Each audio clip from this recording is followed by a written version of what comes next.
Mais uma vez aqui no Salão Nobre para mais uma entrevista, desta vez com o Tiago Barbosa Ribeiro, do Partido Socialista. Muito bem-vindo. Obrigado, Francisco.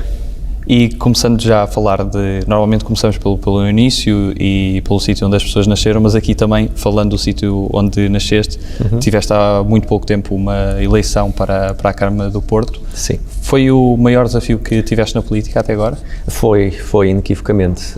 Foi um grande desafio, não só por condições algo adversas em que a candidatura surgiu, isso, enfim, foi de conhecimento público e, portanto, questões como pouco tempo para preparar a campanha, questões de recursos, questões que se relacionam com aquilo que é o tempo próprio da apresentação de listas, de ideias, de projetos, uma certa ideia de crescimento da própria campanha, que, enfim, concentrando uma campanha em 2 meses e meio, 3 meses, sendo um deles agosto e ainda com a pandemia em cima, não foi propriamente, desse ponto de vista, desde logo, enfim, a coisa mais fácil do mundo e com muitas adversidades no momento.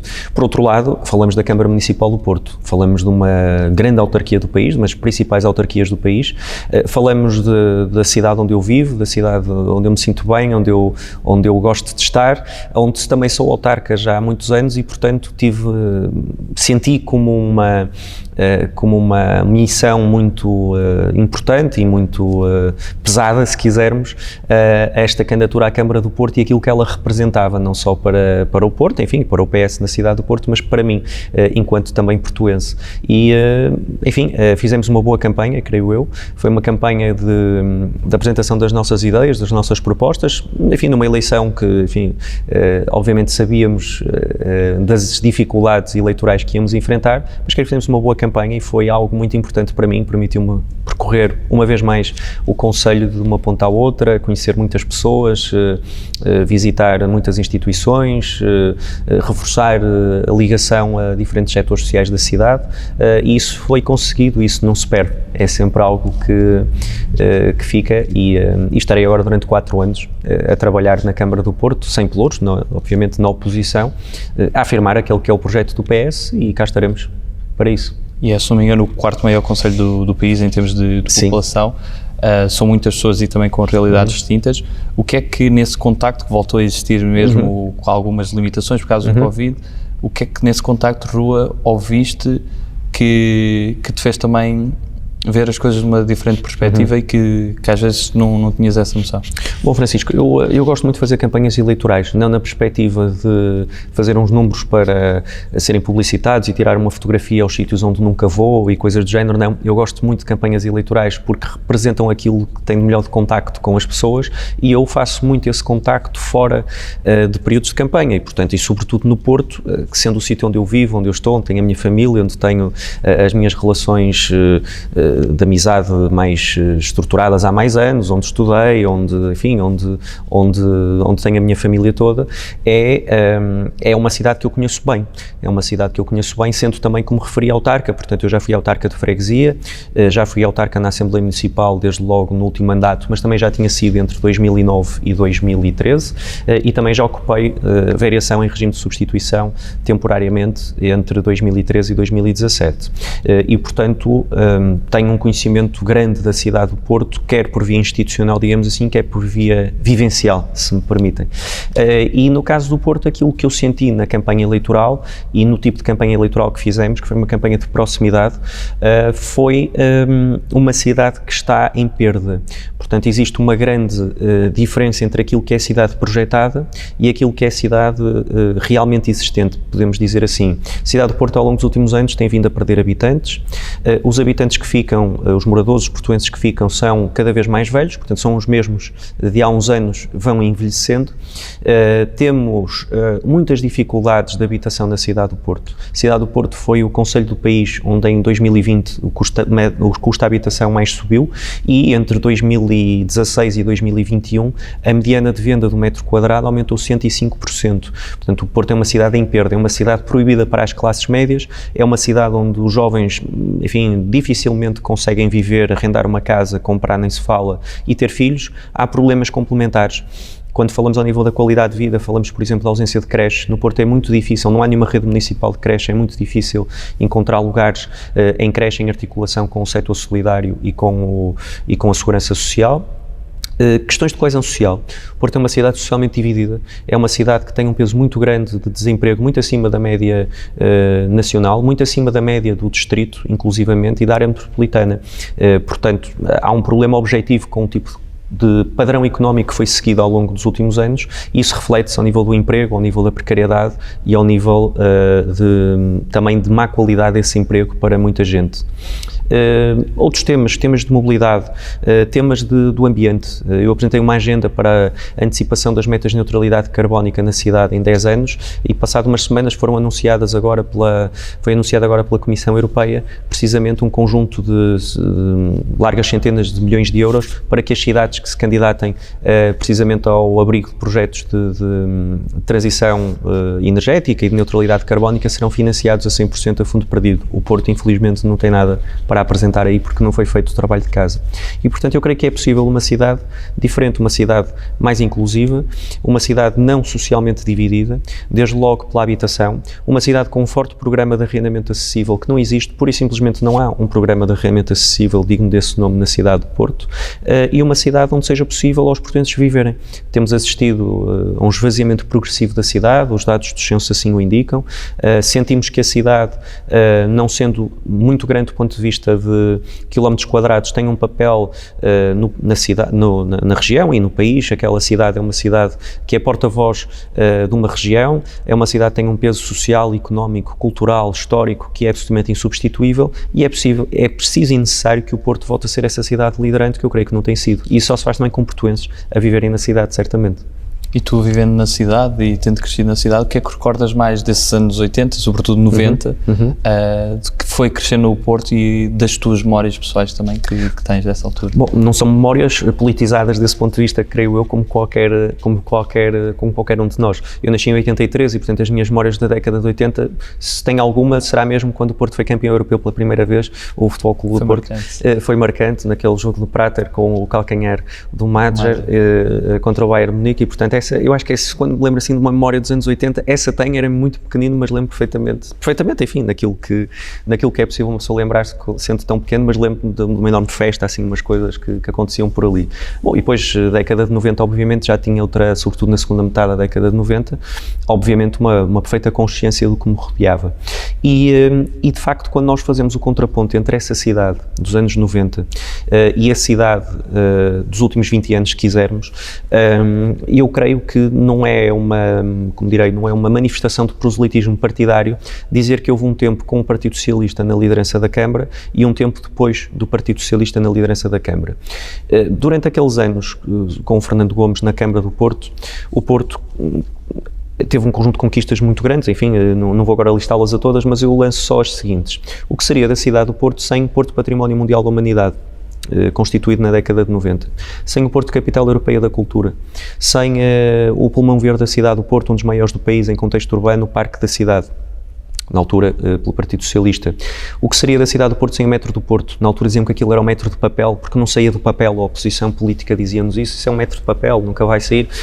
Pré-pandemia, 72 milhões de validações. Antes da pandemia, é o maior instrumento de mobilidade da cidade e da região e descarbonização também da mobilidade à escala metropolitana. O que seria da cidade sem o Rivoli, sem o Coliseu, sem o Teatro Campo Alegre, sem a Biblioteca Almeida Garrett? O que seria da cidade sem a cobertura de saneamento a 100%, sem a eliminação de 3.000 barracas ao abrigo do PER, sem a infraestruturação que foi feita, novas vias, a VCI, muitas outras, a Alameda de Cartes, etc. O que seria do Rio Douro sem as etais de Sobreiras e do Freixo que foram construídas pelo Fernando Gomes, pelo Partido Socialista, e que permitiram a despoluição e a procura turística também do Douro e de tudo o que está ali à volta? O que seria do Porto sem todos estes projetos que são verdadeiramente estruturantes e foram estruturantes do Porto moderno? Ou seja, nós hoje olhamos para a cidade do Porto em 2021 e não sabemos o que seria a cidade sem esses equipamentos, ou sem essas infraestruturas, ou sem aquilo que aconteceu, que era o caso de não termos, por exemplo, saneamento a 100%, ou barracas espalhadas pela cidade, mais de 3.000, um número muito significativo. E quando olhamos para a cidade ao longo dos últimos 20 anos, isto aconteceu muito em contexto de campanha e debates, eu apenas perguntava, bom, mas digam-me um projeto. Qual foi o projeto estruturante na cidade do Porto nos últimos 20 anos? Isto abrange os mandatos do Rui Rio e abrange os mandatos de Rui Moreira. E não se consegue ter uma resposta, porque não houve verdadeiramente um projeto, eu não peço 5, nem 6, nem 10, como acabei de referir, peço não se encontra. Não há um projeto verdadeiramente estruturante na cidade do Porto ao longo dos últimos 20 anos, e isto é simultâneo, digamos assim, com o cenário sociodemográfico e socioeconómico que eu apresentei inicialmente. Portanto, a radiografia de uma cidade em declínio, que é objetivo, são os dados dos censos, do INE, do IFP que assim o dizem, não são dados passíveis de disputa política, digamos assim, é o que é a radiografia da cidade. A isso conjuga-se, digamos assim, uma visão política paroquial, uma visão política que fechou a cidade entre a VCI, a Circunvalação e o Douro, e que verdadeiramente não apresentou projetos, não constituiu projetos, não traduziu novas ambições para a cidade do Porto, e isso, obviamente, é muito negativo e tem feito com que a cidade do Porto seja uma cidade em perda, e essa perda é representativa de, por exemplo, muitos setores sociais que já foram muito fortes na cidade do Porto, ao nível do desporto, ao nível da cultura, ao nível da própria academia, e que, fruto de circunstâncias adversas para a sua persecução dentro da cidade, hoje em dia tenha vindo a sair da cidade. E isso tem feito com que o Porto perca massa crítica, e uma cidade sem massa crítica não pode ser uma grande capital europeia, ou não pode ser uma grande cidade europeia, ou não pode ser uma cidade média europeia, e esse tem que ser o caminho que o Porto tem que trilhar. E falando do teu percurso, o que é que te levou também à sociologia e depois puxares mais pela vertente da gestão e da economia, também com políticas? Sim, eu tenho um percurso aí um bocado heterodoxo, porque eu inclusivamente estive em ciências, ciências ditas duras, no ensino secundário, onde fiz a minha escola, na Escola Secundária Aurélia de Sousa, no Porto, onde estudei, e depois decidi enverdar por outro caminho, porque queria introduzir-me na dimensão das ciências sociais, da compreensão do pensamento crítico, de várias dimensões que me entusiasmavam na altura de forma muito evidente e que eu queria aprofundar. Surgiu a sociologia, conheci várias pessoas que na altura, enfim, estavam a fazer a licenciatura ou que faziam parte também de algum círculo de amigos pessoais e de leituras que eram feitas e de eventos em que eu participava e coisas do género, e a sociologia surgiu como uma opção, digamos, de banda larga. Portanto, sempre quis ir, o sempre aqui é relativo, mas ali nessa altura do secundário, a partir do momento em que tomei essa decisão, a sociologia figurou-se como uma licenciatura de banda larga, digamos assim, pré-Bolonha, portanto ainda durante 5 longos anos para fazer a licenciatura, tendo sempre como objetivo, na fase final da licenciatura, como acabou por acontecer, direcionar-me para a dimensão do trabalho e organizações, que foi na altura designado Seminário de Investigação, a especialização, digamos assim, a tese de licenciatura associada a esses temas. Trabalhei na área do desenvolvimento industrial, portanto, Sociologia Industrial, Sociologia do Trabalho, e fiz uma tese e um trabalho centrado em processos de industrialização numa empresa que é conhecida a todos, é a FASEC, não é do Porto Cidade, já foi, mas o seu polo industrial está em Matosinhos e na Maia, fiz lá, acoplado à minha tese, o meu trabalho de investigação, digamos assim, associado a essa dimensão da sociologia, e na altura surgiu um convite para ficar ligado às dimensões de internacionalização da empresa, que estavam muito, enfim, em grande efervescência na altura, 2007, salvo erro, 2007, mais coisa, menos coisa, e assim foi. E, portanto, estava a terminar a licenciatura, fiquei na empresa, e a partir daí, fruto das funções que desempenhei, surgiu a necessidade de alguma formação executiva nessa área, que fiz também na Universidade do Porto, na Porto Business School, enfim, fui desenvolvendo o meu trabalho, onde ainda hoje em dia sou quadro dessa empresa, onde naturalmente neste momento não estou, mas continuo com o meu vínculo,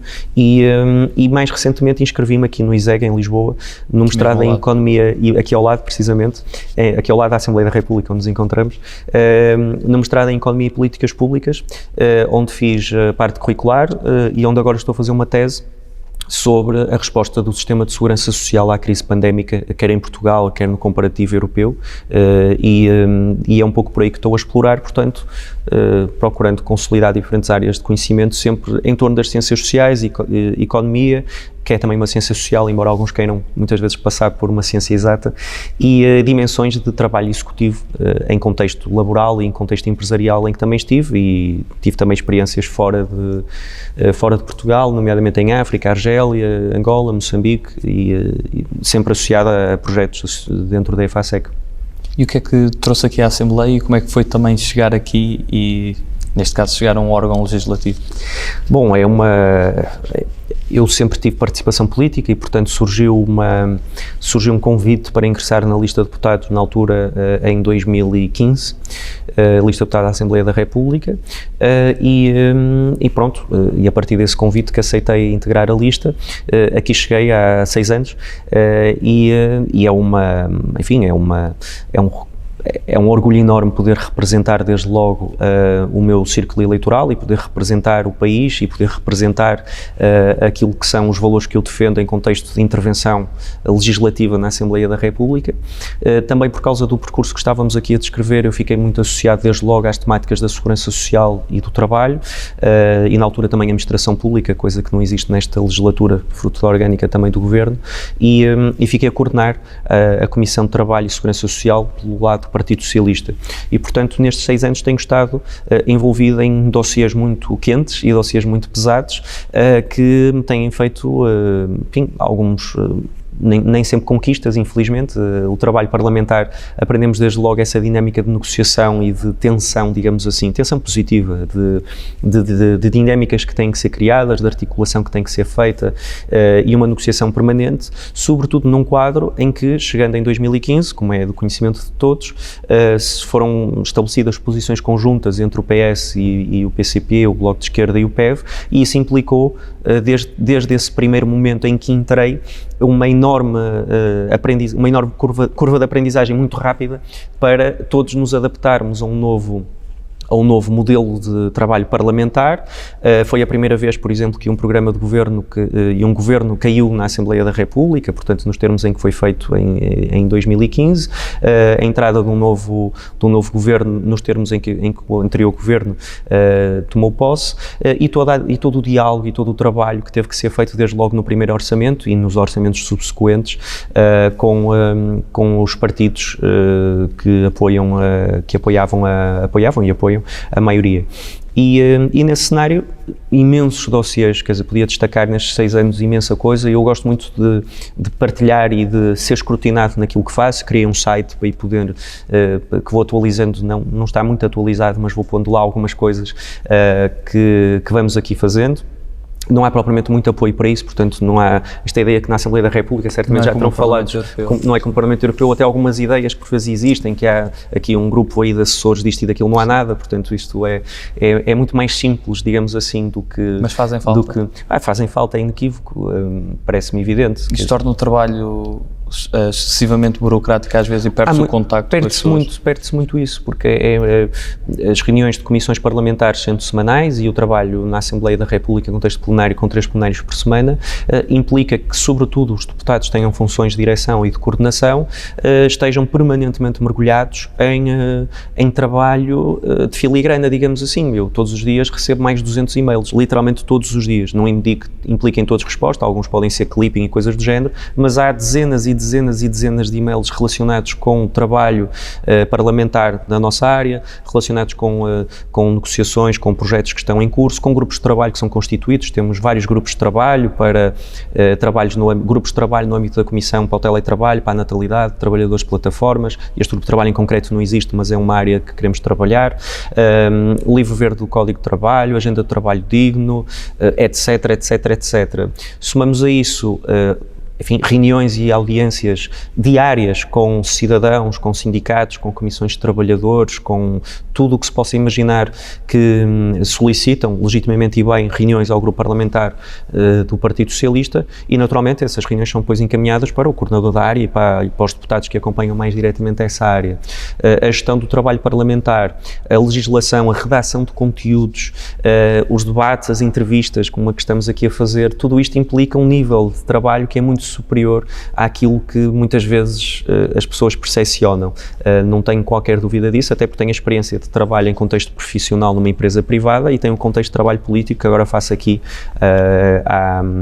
desde 2015 e, portanto, posso assegurar que é um trabalho pesado e com bastante conteúdo e com bastante falta de recursos, se quisermos, para podermos, se calhar, fazer o nosso trabalho um pouco melhor, mas pronto, as condições são as que são desse ponto de vista.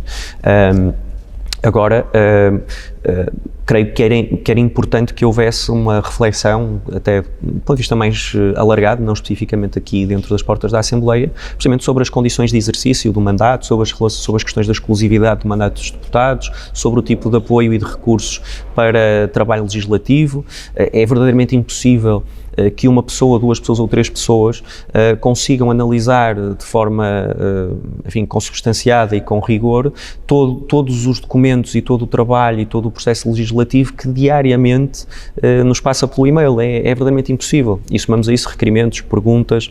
Daqui a sensivelmente 30 minutos, estamos aqui ao final do dia, vai começar uma audição em contexto de comissão de trabalho a uma comissão de trabalhadores por causa de um despedimento de uma empresa em Louros, e tudo isso implica preparação, implica trabalho, implica muito trabalho de bastidores, que não é muito visível, a não ser aquilo que por vezes as pessoas associam à Assembleia da República, que é exclusivamente o plenário. Não é assim, há muito mais fora isso.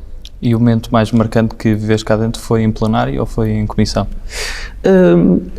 Ou conjunto de momentos? Houve vários momentos marcantes ao longo destes anos, legislação que quisemos aprovar, coisas que, enfim, aparentemente podem parecer até um pouco burocráticas, mas, por exemplo, a primeira alteração ao Código de Trabalho que consegui fazer com o apoio do PCP, do Bloco e do PEV, a propósito da Lei de Transmissão de Estabelecimento, que tem a ver quando uma empresa é comprada por outra empresa de forma simples, não é bem isto, ou inteiramente isto, mas é também isto.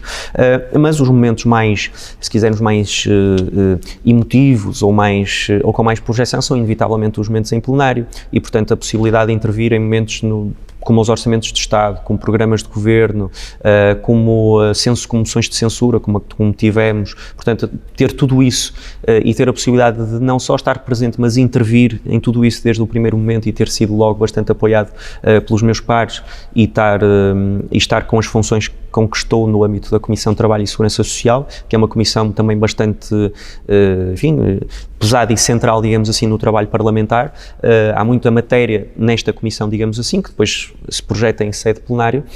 Houve muitos momentos e, portanto, eu não consigo identificar propriamente um ou outro, mas todos estes, e sobretudo estes momentos de intervenções em momentos como os orçamentos, como as moções de censura, como os programas de governo, as cerimónias de 25 de Abril, ou mais recentemente,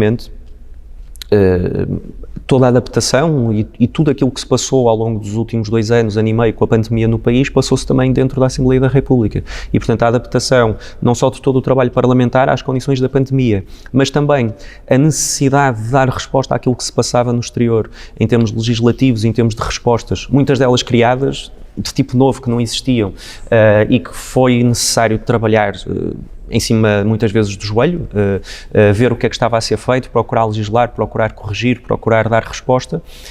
Foi muito, enfim, foi algo que pressionou imenso quem teve essas funções, mas também não deixa de ser uma experiência muito enriquecedora.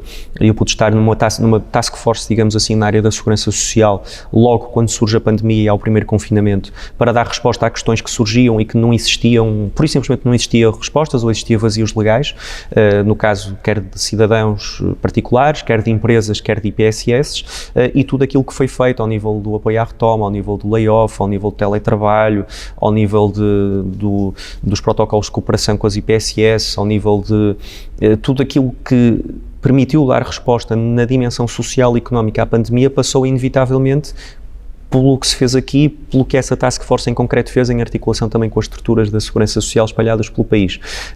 E estou também simultaneamente na comissão de acompanhamento às medidas de recuperação económica e social, que é uma comissão que foi criada, uma comissão eventual, que foi criada aqui na Assembleia, da qual eu também faço parte.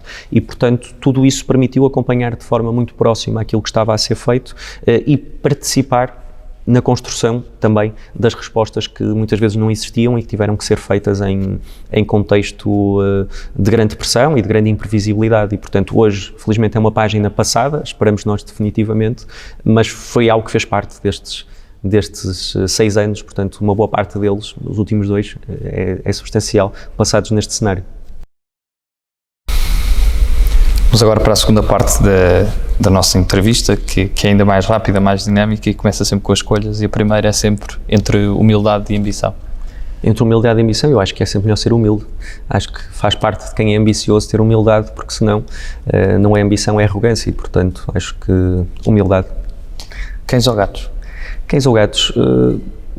Eu nunca tive gatos, propriamente, mas já tive um cão, gostava muito, mas eu gosto em geral de animais, portanto, neste momento não tenho nem cães nem gatos, os gatos adaptam-se melhor até a apartamentos e, portanto, se calhar um destes dias vou pensar nisso, mas neste momento não tenho, até não consigo, pelo ritmo de vida que tenho tido, não tenho conseguido, mas é algo que gostaria de voltar a ter. Obama ou Hillary Clinton? Obama ou Hillary? Obama. Eu não sei se isto implica grande explicação, mas... Não, se quiser explicar... Senão... Não, quer dizer, acho que o Obama significou um acerto histórico, digamos assim, com uma população que até há não muitas décadas atrás era profundamente segregada nos Estados Unidos, e toda aquela ambição, com humildade, o Yes We Can e tudo aquilo que foi feito depois daqueles anos pelo Obama e os temas que ele lançou na medida do que é possível ser um presidente de esquerda nos Estados Unidos, acho que marcou uma viragem, sendo certo que acho que a Hillary também foi muito injustiçada com muito do que se passou posteriormente. E acho que o Biden em geral tem feito um bom trabalho, portanto acho que também lá é muito fácil quando se comparar com o Trump ou com o Bush ou com qualquer outro. Acho que em geral na Europa somos todos bastante mais próximos dos candidatos democratas do que os republicanos, mas pronto, havendo exceções certamente. E o Obama situaria-se em que campo político no mundo português? Se bem que os Estados Unidos é uma visão completamente diferente. Exatamente, é bastante diferente, e em Portugal nós temos um problema fundamental, que é ter um partido social-democrata, ou designado partido social-democrata, que não é social-democrata. O partido social-democrata em Portugal é o PS, que se designa socialista, e bem, mas que faz parte da grande família socialista, social-democrata, trabalhista, da Europa, do SPD, o Labour, e portanto faz parte toda essa tradição da esquerda europeia, e portanto não tenho dúvidas nenhumas que o Obama se integra nesse campo do centro-esquerda, digamos assim, europeu, e portanto creio que a forma mais direta de fazer essa associação seria por aí. Centro-esquerda ou esquerda? Centro-esquerda ou esquerda? Vamos lá ver, a esquerda em si mesma engloba muitas dimensões. Eu não gosto muito quando começamos com as discussões, sobretudo dentro do PS, se há as alas esquerdas, se há as alas direitas, se há as alas do centro, se há as alas disto, se há as alas daquilo. Falamos sempre de um partido que é um partido socialista, e portanto nós somos todos socialistas. O socialismo é de esquerda, o socialismo engloba o espaço do centro-esquerda em Portugal, e portanto acho que estamos sempre a falar do mesmo quando falamos desse tipo de catalogações identitárias, se quisermos, dentro dos partidos. Acho mais importante do que isso as medidas que se aplicam e a forma como se governa e as respostas que se dão às necessidades do nosso povo. Sonho ou realidade? Sonho ou realidade? Eu acho que para mudarmos a realidade precisamos de a sonhar antes, e acho que isso faz muito parte da vida política. Acho que a utopia, enfim, a ideia de que é possível vivermos num país melhor, a ideia de que podemos ser mais igualitários, a ideia de que não nos resignamos a um conjunto de injustiças, faz parte certamente de uma ideia de sonho, digamos assim, de ambição, de construção de um mundo diferente que impacta necessariamente com a realidade. E portanto eu acho que nós, para mudarmos a realidade, precisamos de algum sonho, sendo certo que não convém viver num mundo dos sonhos, porque senão nunca mais acordamos e nunca mais conseguimos mudar a realidade. Portanto eu acho que entre esse sonho e essa realidade, acho que o PS representa bem, personifica bem a síntese entre os dois. Macron ou Hollande? Macron ou Hollande, enfim, se puder dizer nenhum dos dois, mas o Hollande acho que foi uma grande decepção para a esquerda europeia e para os socialistas europeus de uma forma geral. Eleito com um programa de alívio fiscal para as classes médias e de revisão do Código de Trabalho e de valorização das classes populares, fez exatamente o contrário e foi devidamente penalizado por isso. Mas o Macron também, que se situa num campo mais situacionista, pós-gaulista, digamos assim, de um espaço político também muito próprio francês, não é fácil também de traduzir isto para outros países, também não tem sido especialmente um presidente que eu sinta com que tenha especiais afinidades, portanto acho que é importante, sobretudo, que a esquerda francesa e o Partido Socialista francês encontrem um novo rumo para o seu papel em França. Ricardo Araújo Pereira ou Bruno Nogueira? Ricardo Araújo Pereira ou Bruno Nogueira? Gosto dos dois, não tenho propriamente aí nenhum estado de alma, talvez mais o Bruno Nogueira, gostei muito do que ele fez durante a pandemia, acho que todos acompanhamos o Bicho, como é que o Bicho mexe, e acho que era assim que se chamava, mas são dois bons humoristas e dois grandes humoristas. Eixo do Mal ou Quadratura do... Circulatura do Quadrado.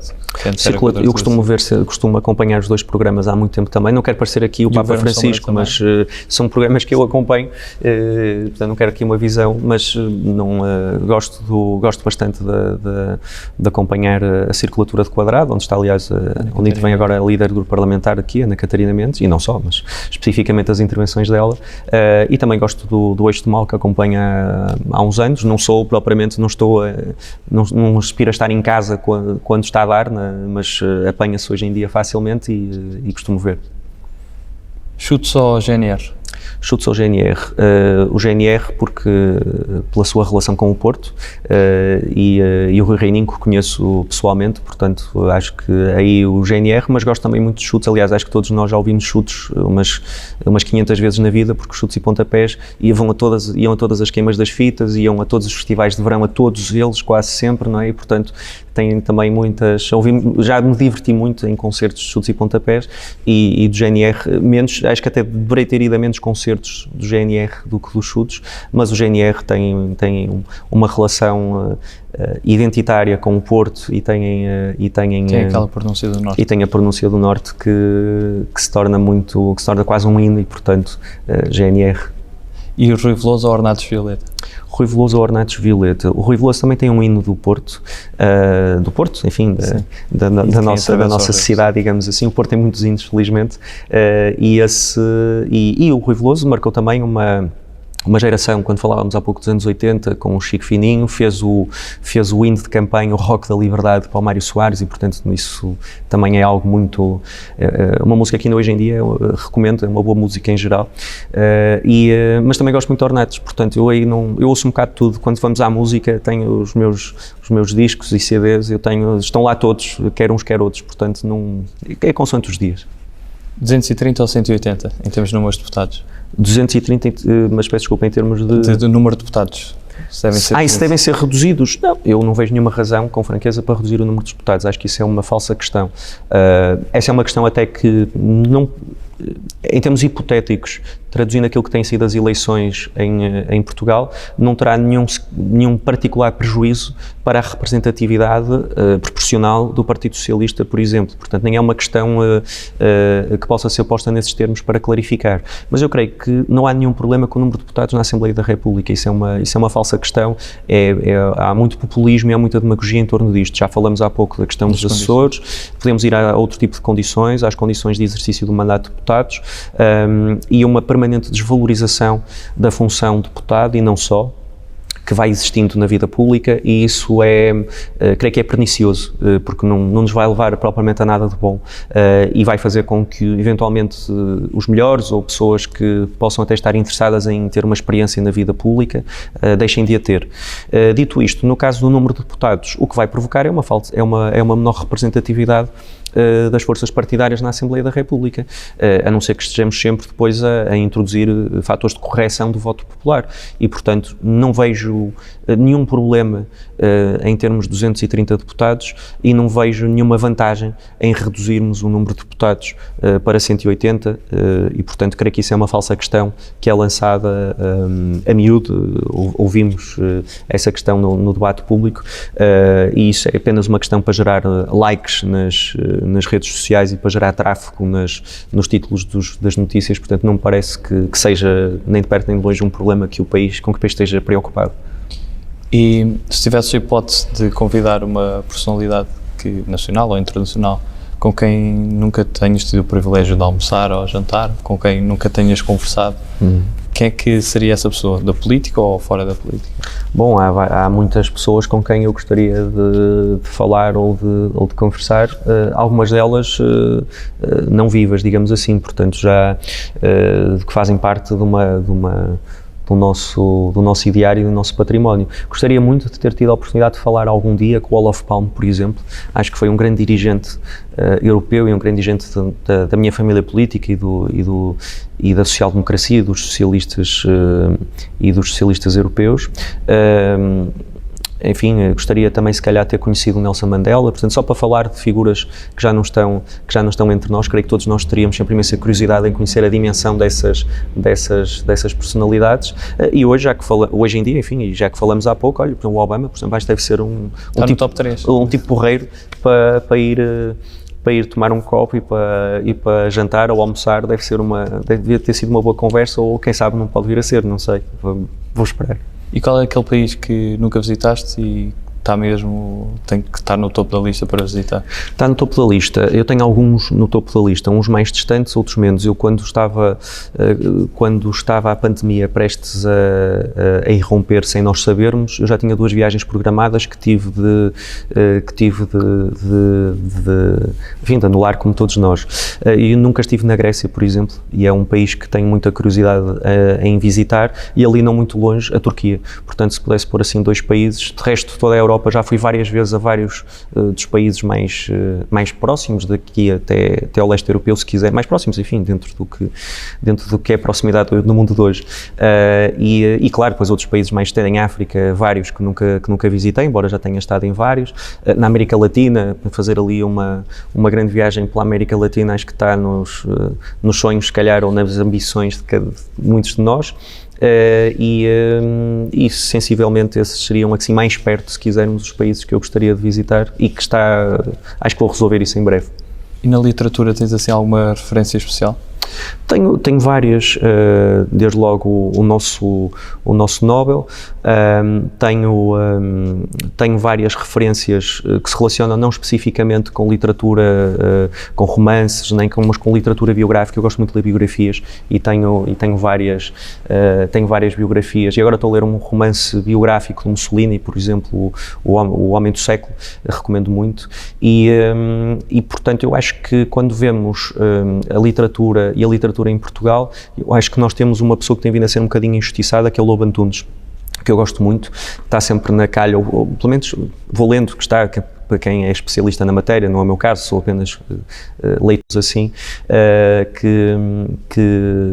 que acho que não é especialmente valorizado e devia ser mais. Outras áreas na área da poesia, o Eugênio de Andrade e muitos outros que acho que todos voltamos com alguma regularidade. E nos novos autores, recomendo muito o Rui Lage, que é um autor que está, enfim, pode-se dizer que já está consolidado, mas que tem vindo a ganhar alguns prémios mais recentemente no âmbito da literatura de revelação, e que recomendo que possam ler assim que possível.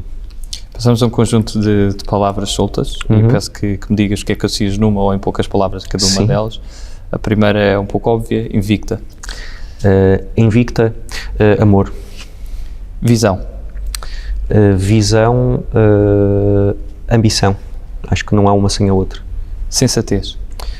Sensatez, racionalidade. Ordens. Ordens? Ordens profissionais, neste caso. Ordens profissionais. Uma palavra só, porque depois podem ser, sim, podem ser ordens, algumas. Necessidade de reequilíbrio. Acho que se percebe bem acho que é importante percebermos o caminho. Posso fazer um parênteses, porque às vezes é importante percebermos que as ordens têm o seu papel, é algo que está mesmo em discussão na Assembleia da República, portanto convém deixar isto claro, e eu creio que é importante perceber que nas profissões reguladas não podemos transformar esse espaço de regulação que é outorgado pelo Estado, por todos nós, a uma instituição, uma ordem, que possa ser utilizado para limitação, por exemplo, de acesso a novos profissionais a essa profissão, barreiras à entrada por essa via, ou, por exemplo, as questões dos estágios não remunerados, que eu creio que são uma vergonha, que afetam muitos jovens, e, por exemplo, no âmbito da advocacia, eu creio que assistimos a muitos abusos nos escritórios de advogados. Já nos leva a outra questão, mas que tem muito a ver com a forma como a Ordem também tem vindo a deixar esse espaço muito desocupado e, portanto, parece-me por isso, porque podemos ir ao SPAS e podemos ir a matérias que tenho estado aqui a trabalhar na Assembleia da República e que me parecem profundamente injustas para os mais jovens, que são tratados, sobretudo os mais jovens, são tratados como profissionais liberais,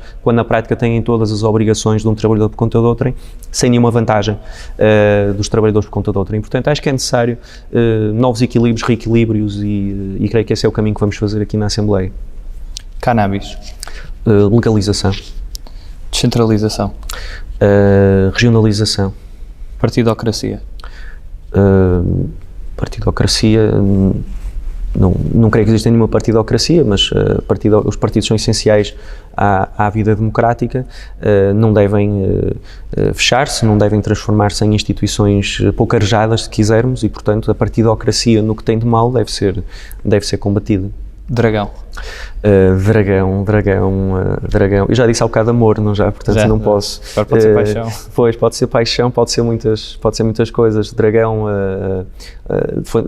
alguns dos momentos mais irracionais, mas mais emotivos e felizes que eu tive foram no Dragão, aquelas coisas para quem gosta de futebol e, portanto, emoção, paixão. O golo do João Félix. Esse não foi, mas foi o gol do Kelvin. Foi o gol do Kelvin. Foi o gol do Kelvin, foi um dos momentos, mas outros, noites europeias e tudo o que está à volta, tudo o que está ali à volta, e portanto aí paixão, emoção, acho que são termos que se associam bem, e vitórias e conquistas, claro, títulos. Injustiça. Injustiça,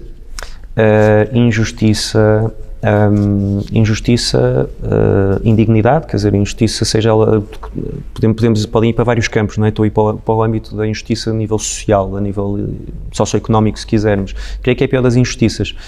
Eu acho que isto faz-me também muito ser socialista ou enquadrar o meu pensamento nessa esfera de intervenção. Eu acho que é absolutamente imoral que alguém seja prejudicado na sua vida e só temos uma para viver, previsivelmente, portanto não temos, ninguém nos disse o contrário, que alguém seja prejudicado por algo que não escolheu, que é nascer numa família pobre, nascer numa zona desfavorecida, ter dificuldades de acesso à educação, a transportes, a saúde, e portanto essas injustiças que são em si mesmas injustiças que não resultam de nenhum livre-arbítrio, que não resultam de nada que ninguém faça ao nascer, é vítima de injustiça, e eu creio que isso é a maior imoralidade e é isso que a política tem que combater e portanto, injustiça social, imoralidade. Teletrabalho. Regulação. Acho que é a palavra-chave para que o teletrabalho seja possível e não se transforme, não traga novas dificuldades. Toastmasters. Toastmasters é o clube de palavra, os Toastmasters, para quem não sabe, são uma associação, um grupo que treina ou que trabalha intervenções em público e discursos de uma forma geral e, portanto, a palavra acho que se associa. Futuro. Futuro desconhecido. E se puderes resumir Portugal uma palavra, que palavra escolhias? Uma palavra para Portugal, pátria. E para terminar, que mensagem é que gostarias de deixar a todos os portugueses? Deixava uma mensagem no âmbito deste vosso ciclo de entrevistas, antes de mais de grande reconhecimento pelo trabalho que estão a fazer. Isto não é fácil, fazer entrevistas a 230 deputados. Espero que consigam cumprir o vosso objetivo, mas se não cumprirem já fizeram bastante. E acho que é muito, enfim, acho que é de felicitar e é muito salutar ver este tipo de iniciativas. Também permitem abrir o Parlamento e aquilo que aqui se faz a novas esferas, às redes sociais, a outros públicos, e dizer que a todos aqueles que nos possam acompanhar, que participem politicamente, que participem civicamente, que se empenhem. Sabemos que os partidos têm problemas, que todas as associações de uma forma geral têm problemas, mas participem na associação de bairro, na IPSS, no sindicato, num partido, porque senão deixam o seu destino e aquilo que é o nosso destino comum a outros para decidirem por nós, e isso não faz sentido. E portanto acho que a participação, que não no teclado também, mas não exclusivamente, é o caminho que todos devemos seguir, e portanto deixo esse apelo e felicito-vos pelo trabalho que estão a fazer. Muito obrigado, Tiago, muito obrigado pela participação. Obrigado a todos lá em casa e continuem a acompanhar as 230 entrevistas que aqui estamos a fazer na Assembleia da República. Até à próxima.